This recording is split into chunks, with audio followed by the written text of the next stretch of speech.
Favourite serials இனி டிவிக்கு முன்பே சன் நெக்ஸ்ட் ஆப்ல ஜாலியா எல்லாருக்கும் முன்னாடியே பாருங்க. இப்பவே சன் நெக்ஸ்ட் ஆப்பை டவுன்லோட் பண்ணி சப்ஸ்கிரைப் பண்ணுங்க. Good morning sir. சூர்யா எங்க இருக்கா? சார் இந்த ரூம்ல தான் சார் இருக்காரு. டேய் சூர்யா. டாடி. டேய் டாடி. நீ உட்கார் உட்கார். டாடி உட்காருங்க. டாடி எப்படிடா இருக்க? எப்ப வந்தீங்க? இப்பதான் வரேன். என்ன டாடி நீங்க இந்த சிச்சுவேஷன்ல என்ன தள்ளி விட்டுட்டு நீங்க போயிட்டீங்க? நீங்க இல்லாத நேரத்துல நம்ம வீட்ல என்னென்ன நடந்துச்சு தெரியுமா? நந்தினியை எப்படியெல்லாம் கொடுமைப்படுத்தி என்ன ஏமாத்தி அவளை ஏமாத்தி ஐயோ நினைச்சு பார்க்க முடியாத அளவுக்கு டார்ச்சர் பண்ணி வச்சிருக்காங்க டாடி. டேய் தெரியும்டா, எல்லாம் தெரியும். கல்யாணம் எல்லாத்தையும் சொல்லிட்டு தான் வந்தான். சின்னையா, நான் கார்ல வரும்போதே பெரிய கிட்ட எல்லா விஷயத்தையும் சொல்லிவிட்டேன். சூர்யா, நீ உடம்பு சரியில்லாம இருந்ததை யூஸ் பண்ணிக்கிட்டு உன்னை எப்படி ஏமாத்தினாங்களோ அதே மாதிரி தான் நான் வெளியூர்ல இருக்கிறத யூஸ் பண்ணிக்கிட்டு என்னை ஏமாத்திட்டாங்க. இத்தனைக்கும் என் மனசுல என்னென்னமோ ஓடிக்கிட்டு தான் இருந்தது. அதனாலதான் நந்தினியோட போன் ஆஃப் ஆயிருக்குன்னு உங்க அம்மாவுக்கு போன் பண்ணேன். அவ வீடியோ காலில் வந்து நந்தினி எங்க தான் இருக்கான்னு காட்டினாளா, சரி இன்னும் விட்டுட்டேன். சூர்யா, நான் பண்ண ஒரே தப்பு உனக்கு திரும்ப திரும்ப போன் பண்ணியும் நீ ஏன் எடுக்கலன்னு யோசிக்காம விட்டதுதான்.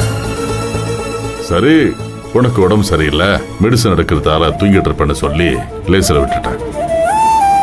அதுவும் இல்லாம டக்குன்னு நான் கிளம்பி வந்திருந்தா பிரச்சனை இவ்வளவு தூரத்துக்கு வந்திருக்காதுல. ஆனா இதுல ரொம்ப பெரிய கொடுமை என்ன தெரியுமா டாடி? நம்ம விவேக்க போலீஸ்ல புடிச்சு கொடுத்து அவனை அடிச்சு ஐயோ அந்த விஜய கூப்பிட்டு வச்சு என் கிட்ட போய் சொல்ல வச்சு நந்தினி எங்கேயோ வெளியூர் அனுப்புறதுக்கு ஆளுங்களை வர வச்சு ஒரு மாதிரி சினிமால கூட இவ்வளோ கேவலமான ஒரு பிளானும் சதியும் ஆளுங்களும் நான் பார்த்ததே இல்லை டாடி. அவ்வளோ கேவலம்.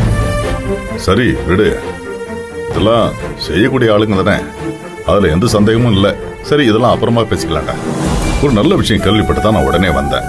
எங்கடா என் மருமக? அவளை கான்ஃபரன்ஸ் ஹாலில் உட்கார வச்சிருக்கேன் டாடி. கான்ஃபரன்ஸ் ஹால்லையா? அங்க என்ன பண்றா? அது நம்ம போர்ட் மீட்டிங் வரப்போது இல்ல, அதுக்கான சில கைடன்ஸ் கொடுத்துருக்கேன், பிராக்டிஸ் பண்ணிட்டு இருக்கா. ஓ சரி, நான் போயிட்டு நந்தினியை பாக்குறேன்.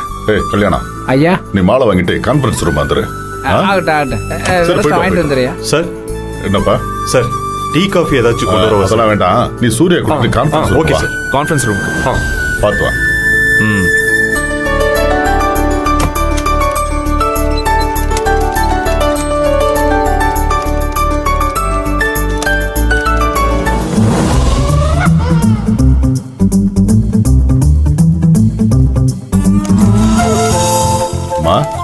நந்தினி, ஐயா ஐயா வாங்க ஐயா. நல்லா இருமா நல்லா இருமா. என்னம்மா நீ மட்டும் தனியா உட்காந்து என்ன பண்ணிட்டு இருக்க? இல்லையா, சூர்யா சார் தான் இந்த பேப்பரை கொடுத்து பேசி பழக சொன்னாரு. அப்படியா? நல்ல விஷயம் தானே. சூரிய எதை பண்ணாலும் சரியாதாம்மா பண்ணுவான். அப்புறம் நான் இல்லாத நேரத்துல வீட்டுல என்ன நடந்துச்சு, என்ன பிரச்சனை, அதனால என்ன ஆச்சு எல்லாத்தையும் தெரிஞ்சுக்கிட்டமா. அதெல்லாம் அப்புறமா பேசிக்கலாம். இது நல்ல விஷயம் பேச வேண்டிய நேரம். சூர்யா உன்னை கம்பெனியோட புது சிஇஓ ஆக்கிட்டான்னு கேள்விப்பட்டேன். அதுக்கு என்னோட மனன இருந்த வாழ்த்துக்கள்மா. கை கொடுமா. ஐயா என்னங்க ஐயா, எதுக்கு இதெல்லாம்? அம்மா, இது எவ்வளவு பெரிய விஷயம். நீ எவ்வளவு பெரிய உயரத்துக்கு வந்திருக்க தெரியுமா? அதாங்க ஐயா, எனக்கும் கொஞ்சம் பயமா இருக்கு. எனக்கும் இதுக்கும் எந்த சம்பந்தமும் இல்ல.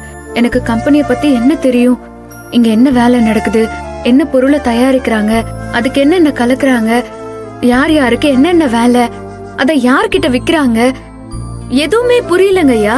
நான் சாதாரண கிராமத்து பொண்ணு, ஊர்ல பால் கணக்கு தயிர் கணக்கு எழுதிட்டு இருந்தவ. என்ன கொண்டு வந்து இவ்ளோ பெரிய கம்பெனியை கொடுத்து நிர்வாகம் பண்ண சொன்னா எப்படிங்க ஐயா? கண்டிப்பா எனக்கும் இதுக்கும் சுட்டு போட்டாலும் ஒத்து வராது. நான் சூர்யா சார் கிட்ட எவ்வளவோ சொல்லி பாத்துட்டேன், கேட்கவே மாட்டேங்கிறாரு. நீங்களாவது சொல்லுங்க ஐயா. டேய், ஏன்டா அப்படி பண்ண? டாடி ஏன் இவ்வளவு லேட்டா பண்ணன்னு கேக்குறேன். இது எப்போ பண்ணிருக்கணும்ல. ஐயா என்னங்க ஐயா இவ்வளவு கேள்வி கேக்குற? உனக்கு தகுதி இல்லைன்னா இங்க வேற யாருக்கு தகுதி இருக்குன்னு நினைக்கிற? பொறுமை, பொறுப்பு, நிதானம், நேர்மை, கடுமையான உழைப்பு, இது எல்லாம் உன்கிட்ட இருக்குமா?